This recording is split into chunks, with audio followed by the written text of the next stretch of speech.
LSAC has finally released the testing dates for the 2024-2025 law school admissions cycle.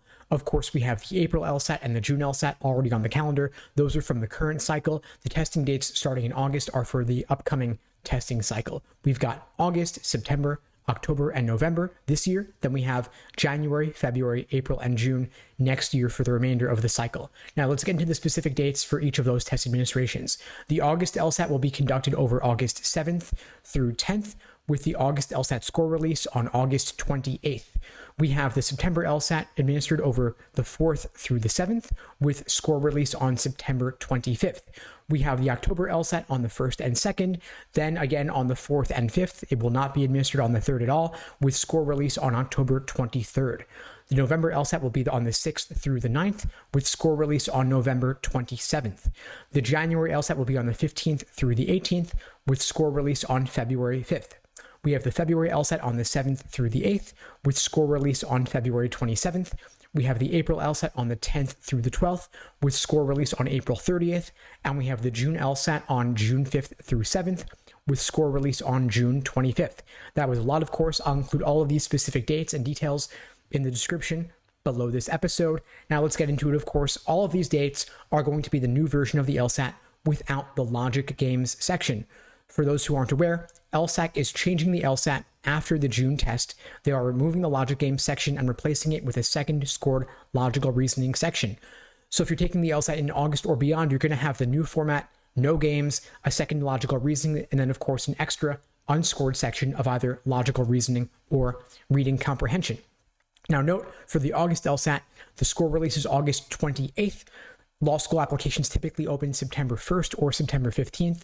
So if you take the August LSAT, you can still apply to law school at the very beginning of the cycle. The second application's open. If you feel like the June LSAT's not going to give you enough time to achieve your fullest potential, or if you just really don't like logic games and love logical reasoning, the August LSAT might be a better choice for you, and law schools, of course, will not care which version of the test you take.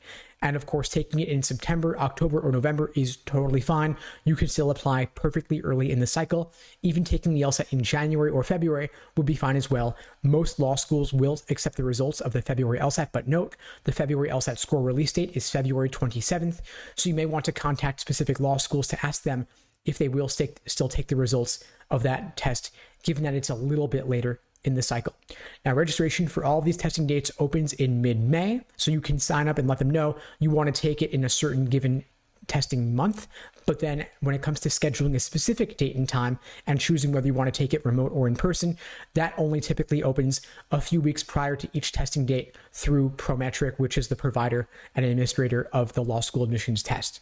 Some other details regarding these LSAT testing dates: score releases are always on Wednesdays, and for most testing administrations, Friday and Saturday are the core testing dates, but when it's spread across 3 days, they typically extend to Thursday also, and when they're spreading the LSAT administration over 4 days, they typically extend to Friday also.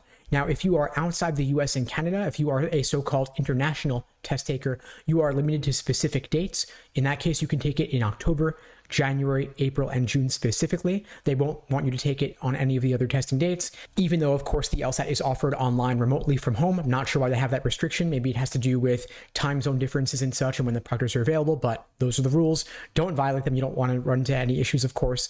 One final thing I wanted to mention for those who aren't aware is that the LSAT writing sample is also changing. So if you are taking the LSAT in August or beyond, if you don't currently have a writing sample on file, you're going to be taking a new version of the LSAT writing sample where they're changing the format. They're going to make the prop more similar to ACT writing. It'll be a bit longer as well. I'll have a separate episode coming out on this tomorrow. With any questions, of course, feel free to drop a comment. And if you're taking the LSAT in August or later, you should be aware that LSAC removing logic games is not the only change coming to the LSAT, but rather they're also changing the LSAT writing sample at all.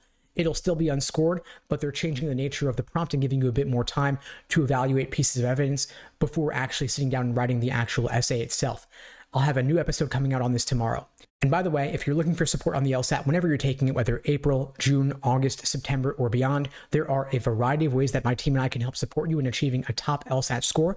You can check out the links below this video to book a call with me and my team. We'd be glad to help you out. And if you found this video helpful, please do me a favor and share it with someone who needs to see it. I don't do any advertising for the channel. I rely only on word of mouth to help get the word out, and your sharing this video really does make a difference. In the meantime, I wish you all the best, and take care.